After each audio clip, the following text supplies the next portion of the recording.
everybody, Sandy Henham here, and I am talking to you about this week we've been kind of thinking about words of the year. And on Monday we talked about why we should pick words of the year, what's important about them. And yesterday we spent some time about how can we make our words stick. How is it? We talked a little bit about habits, and I've been thinking so much about habits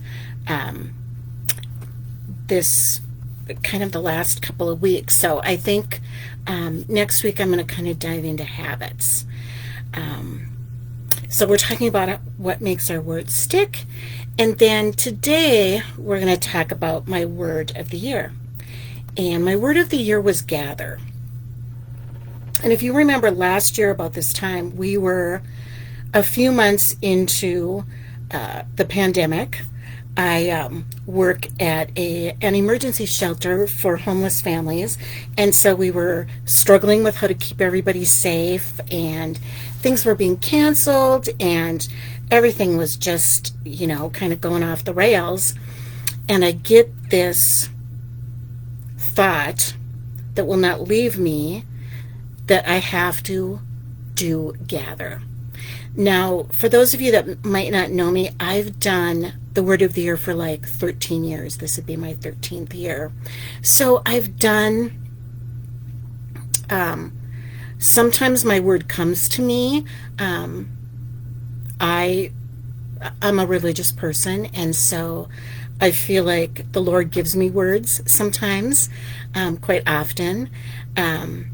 Sometimes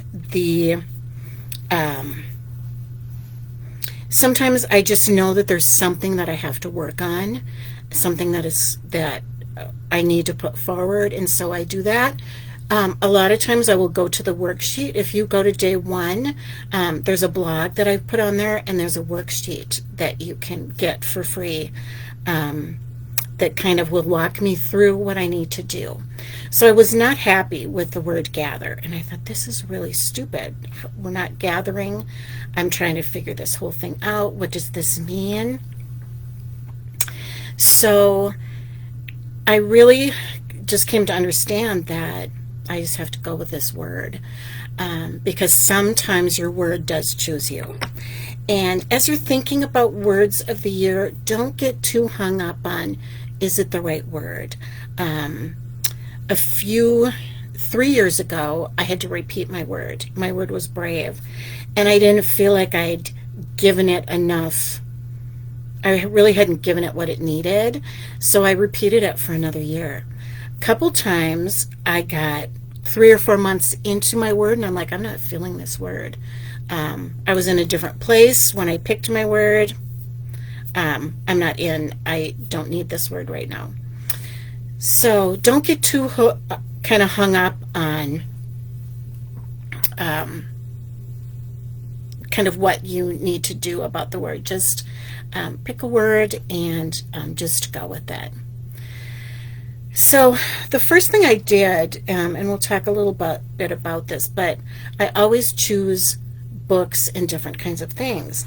And so I found The Art of Community, 7 Steps for Belonging, and I really liked, as you can see, I've tabbed this. I liked this book a lot. Building Community was another one that I went into.